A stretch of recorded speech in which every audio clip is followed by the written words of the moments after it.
We're beginning this morning with the latest developments in the Alex Murdaugh murder trial, with the jury set to visit the scene of the crime this morning. The disgraced South Carolina attorney is accused of murdering both his wife, Margaret, and their son, Paul, on their sprawling estate. The prosecution wrapped its case after calling 6 rebuttal witnesses yesterday. During testimony, the prosecution challenged theories presented by the defense, with their first witness, the pathologist who performed the autopsies, refuting the defense's argument about how Maggie and Paul were killed. Expert opinion, having actually done the autopsies in this case, is there any way that could have been a contact wound to the top of the head? No. All right. And having addressed the specific concerns of and testimony of the defense pathologist as it relates to Maggie, is your conclusion still that the shot went in the direction as you described before this Yes, hearing? I disagree with his conclusions.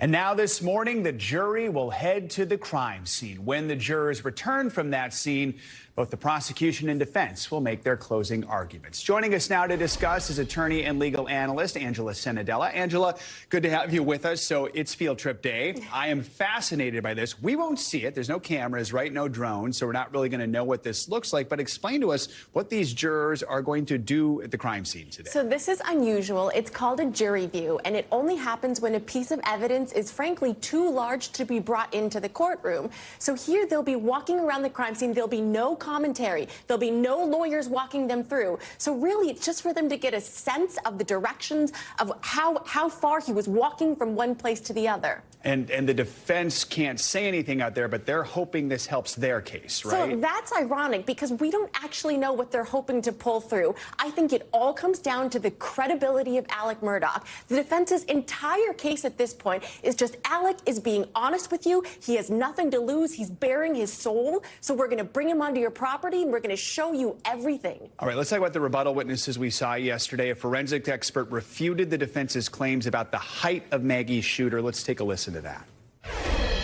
Is it your expert opinion that a 6'4" shooter cannot be excluded from the murder of Maggie and Paul?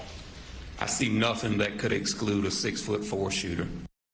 And that's a big part of the defense's argument. They're saying he was too tall, he couldn't have possibly done this. How does this all play out for the jury? Well, I think the prosecution at this point is trying to appeal to the jury's logic. They're saying, look, everything the defense has brought up at this point is kind of a joke. It's so unbelievable. So they're taking us back to the facts, back to the logic, saying this is not true, this is not realistic, so use your minds, jury. Weeks and weeks of testimony in the jury's mind. It's up to the closing arguments to really try and focus both the prosecution and defense on what they think is important. What does each side need to do here in the closing arguments? Well, the prosecution, as I said, is going to appeal to logic. They're going to say it's unbelievable that Alex just happened to be in the house while the shots were happening, and some random vigilante just happened to be there knowing that Papa and Maggie would be there without Alex. So we're going to hear all of these inconsistencies from the prosecution. From the defense, we're going to see a lot of emotion. We're going to be talking about Buster, his son, and about Alex, and portraying him as a grieving widow and father. So we're going to see very different appeals. All right, we'll see what happens. Angela Senadella, as always, thanks for your analysis. We appreciate it. Turning to the latest on the toxic train derailment in Ohio, this morning a bipartisan Senate committee is demanding answers from the CEO of the company that owns that train weeks after dangerous fumes spread across the community. NBC's Ron Allen joins us now with more. Ron, good morning to you. So this Senate committee is basically calling out Alan Shaw, the CEO of Norfolk Southern. What do we know about this committee? Who's involved? What all are they saying? It's a U.S. Senate committee, and they are talking about holding hearings on what caused the crash, the environmental impact of all this.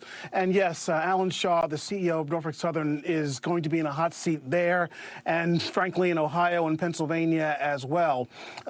He and his company have emerged as the prime villain in this very tragic and still concerning saga that the people of East Palestine are going through. They want answers. The Senate wants answers. The U.S. Senate, the federal government regulates rail. So they are in some ways, responsible for what happened as well, in some sense, and responsible for regulating the company that is being held responsible for this crash. So there's been no date for the U.S. Senate hearing. It's expected. There's been a lot of bipartisan calls for accountability. Both senators from Ohio have been to the crash site and been very prominent in the days since, demanding answers from the company and help for the people there. Ron, we know the EPA Administrator Michael Regan visited the site of the crash for a third time yesterday. He spoke to NBC News about some of the issues surrounding the removal of toxic waste, including that pause of the removal for a little bit. Let's listen. The reason for the brief pause was so that we had a clear understanding of all of the facilities that are permitted and ready to receive this material, whether it's in Ohio or all over the country. It's important to know that these facilities are designed specifically for the waste that's coming to them. And so these facilities are heavily regulated. We wanted to leave this site in the safest way possible. So, Ron, this removal process, why has it been so controversial? Because they are removing tons and tons of contaminated soil from the crash site. And some of this material went to facilities in Michigan and Texas initially, and the leaders in those states said that they weren't aware that this was happening, and they were very concerned and alarmed, which is why there was something of a pause.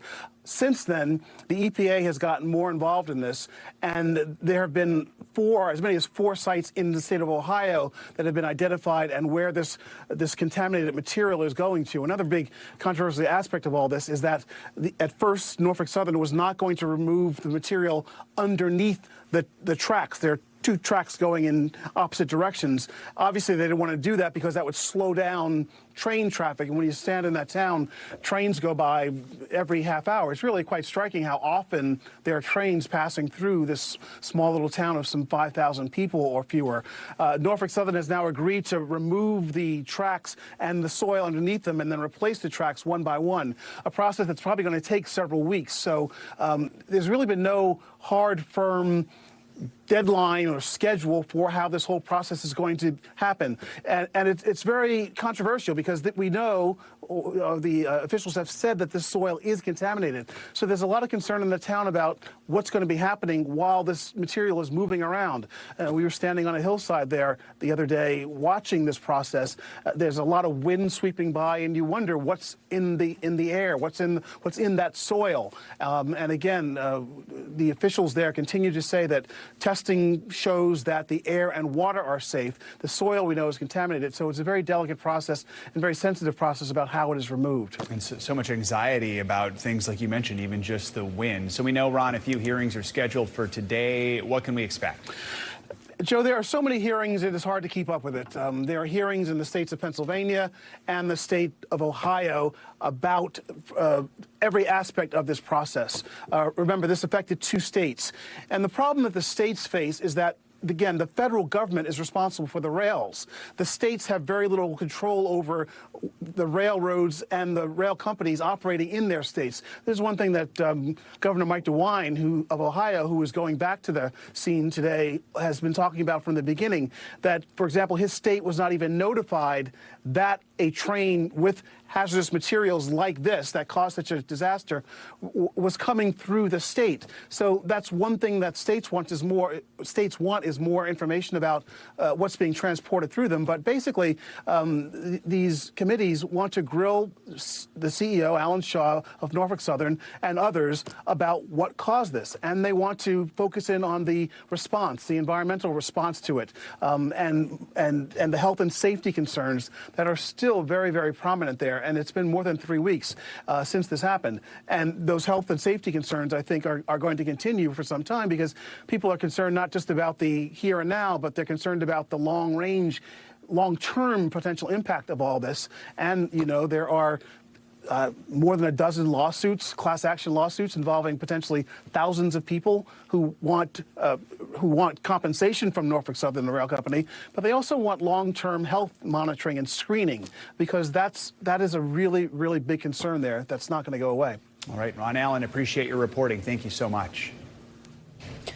On Capitol Hill, a new House bipartisan select committee on China is vowing to investigate economic and security threats posed by the Chinese Communist Party to the United States. The committee met last night for its first hearing on the matter. NBC News congressional correspondent Julie Sirkin joins us now for more on this. Good morning, Julie. So this comes at a time of heightened tensions between the U.S. and China. So walk us through the main goals of this committee and what was discussed in yesterday's hearing.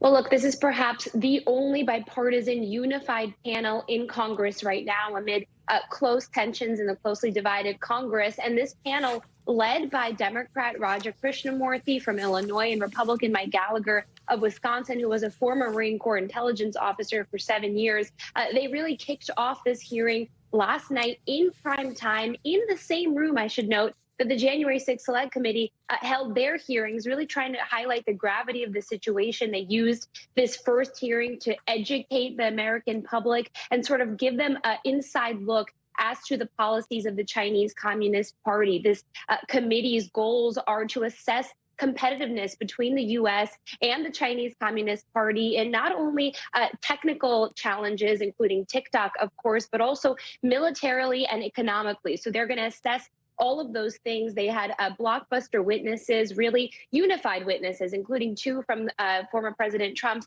administration, H.R. McMaster, the National Security Advisor, and his deputy, Matthew Pottinger. And they also heard from an activist, a former activist, Chong Yi, who actually immigrated to the U.S. from China. She gave an inside look as to the horrors that the people there, including, of course, the Uyghurs who are under genocide, face. And so this hearing was really the opening marker for the American people, and one of many to come, according to the two men leading the panel, who hope to inspire change and greater inquiries, investigation, and legislations from Congress as it concerns this issue. And Julie, I mean, you talked about blockbuster witnesses. There were a lot of eyes on this. We also saw the hearing was briefly interrupted by protesters. What exactly happened there?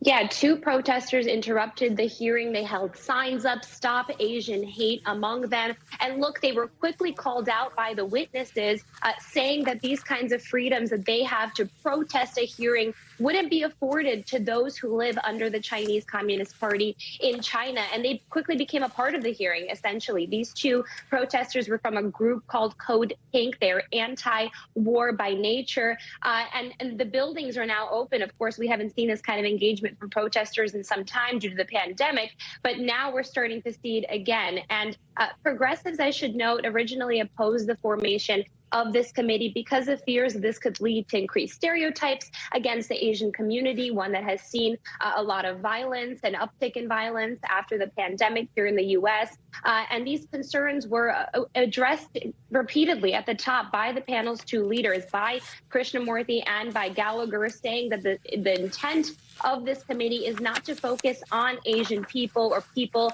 of Chinese descent. It is specifically to focus on the Chinese Communist Party, as we've seen, of course, increased tensions with not only the spy balloon, but with TikTok, with now the origins of COVID. So we're seeing a lot of tensions, and really this committee is meant to highlight the government again and not the people.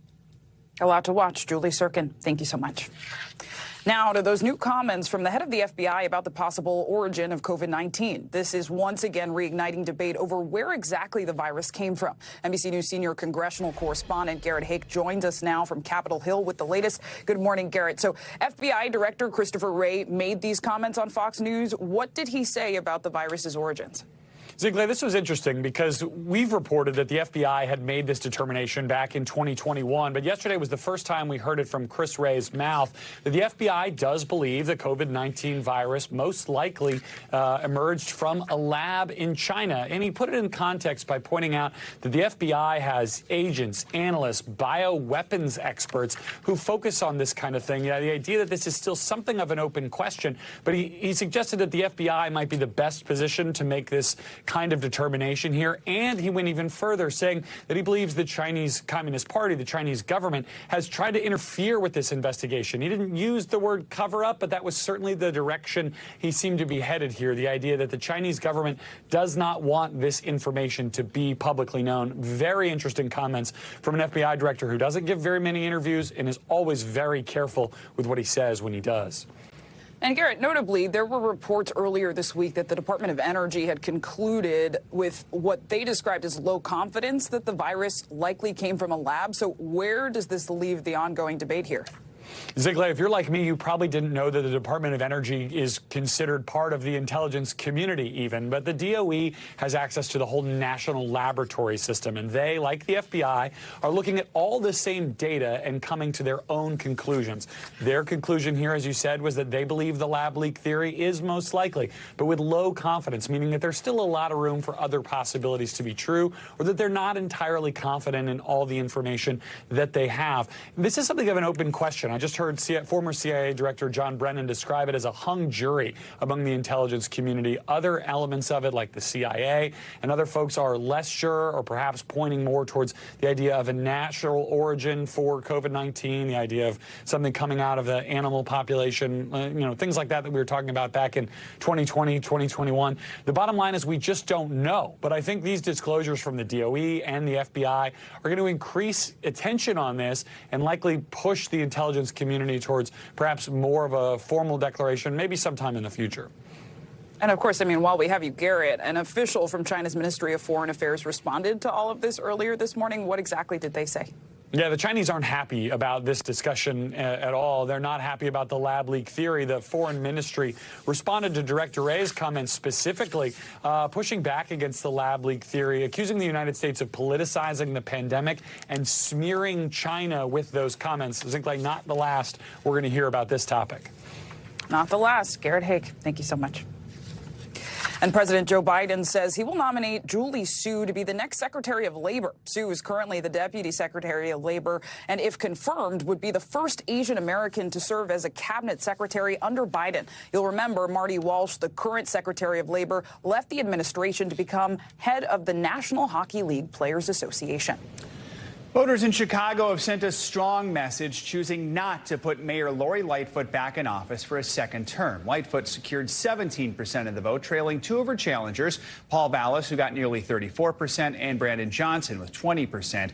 Lightfoot is the first Chicago mayor in 40 years to lose re-election and the first incumbent mayor in the city's history not to make the runoff election. Vallis and Johnson are now headed to a runoff election because neither candidate got more than 50% of the vote. Voters will return to the polls on April 4th to pick Chicago's new mayor. NBC News correspondent Marissa Parra joins us now from Chicago with the latest on the race. So, Marissa, good morning. Lightfoot conceded last night. What did she have to say about losing and about her legacy? Joe, good morning. I mean, a couple of things to note here. The runoff race in general was something that everyone was expecting, and it was a distinct possibility that Lori Lightfoot would not be a part of it. But still, I think it was a stunned room when everyone saw Lightfoot take the stage, because that concession speech came much faster than I think anyone was expecting. Even people who were there in the room, who were prepared to find out that she would not be a part of the runoff race. I think as soon as everyone got the warning, I saw a lot of stunned faces around, and she got right to the point. She had sort of a solemn resolve. She said that she had called both two of those candidates. We have Brandon Johnson and Paul Vallis. Those are the candidates that will be going to the runoff race. She had said that she gave them both a call, and she said to the room, listen, we fought the good fight. Take a listen. I looked into the camera and spoke directly to young people of color who looked like me, and to every kid who felt like I did when I grew up. And I'm going to do that again tonight. I told you back then that anything is possible with hard work. And I want you to know that no matter what happens along the way, you should always believe that, because it's true. And objectively speaking, Joe, I mean, this is something that both candidates and several candidates of the 9 who ran for this mayor's race had acknowledged that this was not an easy time to be mayor. They all, in some way, shape, or form, gave a nod to her courage to be able to weather Chicago through that. And regardless of how you feel about her, she did make history from start to finish. She will make history as the first incumbent mayor not to make it to the runoff election race. However, she entered as the very first black female openly gay mayor in the city's history, Joe. Not an easy time to be mayor, but there's two guys who want that position now, Vallis and Johnson. So, I mean, how do these two compare? Are there any big differences between them? Yeah, I mean, keeping in mind that they are both running as Democrats, they still could not be more different in terms of political ideologies. You have Paul Vallas on the left there, Brandon Johnson on the right. Vallas has been backed by the FOP, that is the Chicago Police Union, which is right-leaning. He has a little bit more conservative support among more conservative right-leaning Chicagoans. And then you have Brandon Johnson, who has the teachers union support, has a lot of extensive relationships with the Chicago Public Schools crowd here, and has a lot more of the left-wing, more progressive support. So I think in terms of when we look at the #1 voting issue here, we know that it's consistently been crime, and that's not just in Chicago. That is a nationwide thing. They both have two very different approaches, and so it's going to be interesting to see, of course, Joe, how that plays out in the coming weeks. I mean, real quickly here, Marissa, going into the election last night, about 20% of voters said they were undecided. Was crime an issue that brought folks to the polls, or was it something else? Absolutely. I mean, voter issue polls have reflected this, and even our boots on the ground journalism, talking to everyone we could find, consistently that was the #1, followed closely, of course, by the economy, being able to put food on the table and education. But crime was the #1 thing that we heard from, I think, every single person that we spoke to. But of course, where the road sort of splinters is the idea of how we make our city safer. And that's, again, where Vallas and Johnson have very different ideas, Joe. All right, Marissa Parra, thank you so much.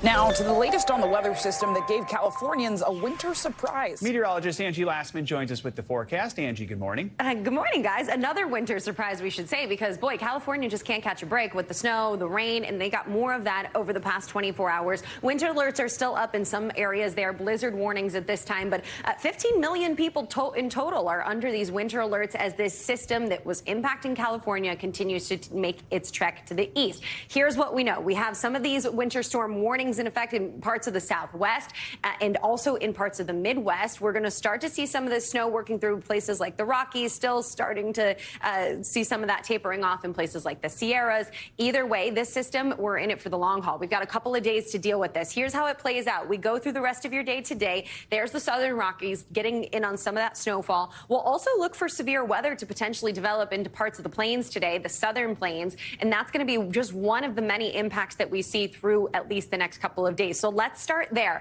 The severe threat for this afternoon and even into this evening and over into the hours after the sun goes down, we'll still be looking for places like Memphis, Little Rock, Tupelo, and as far east as Chattanooga to be dealing with the potential for strong storms developing into impactful weather that could come in the form of some damaging winds, some hail, even a few tornadoes. Tomorrow, we're going to see that system march a little farther to the east, and a strong line of storms will threaten much of this same kind of area. Texarkana, Shreveport are in the bullseye for where we could see the best chance for a couple of these large, strong tornadoes developing into the afternoon hours. Not to mention the wind gusts will also have the potential to be up to 75 miles per hour, and we can't rule out damaging hail into the afternoon hours as well. We center that over parts of the plains for a couple days before it shifts to the southeast, and we'll look for those impacts on Friday. But how about the rainfall? Localized amounts up to 3 and even 4 inches. It'll be another couple of days where we have a lot of precipitation with this. We could see some flooding concerns as the days go on,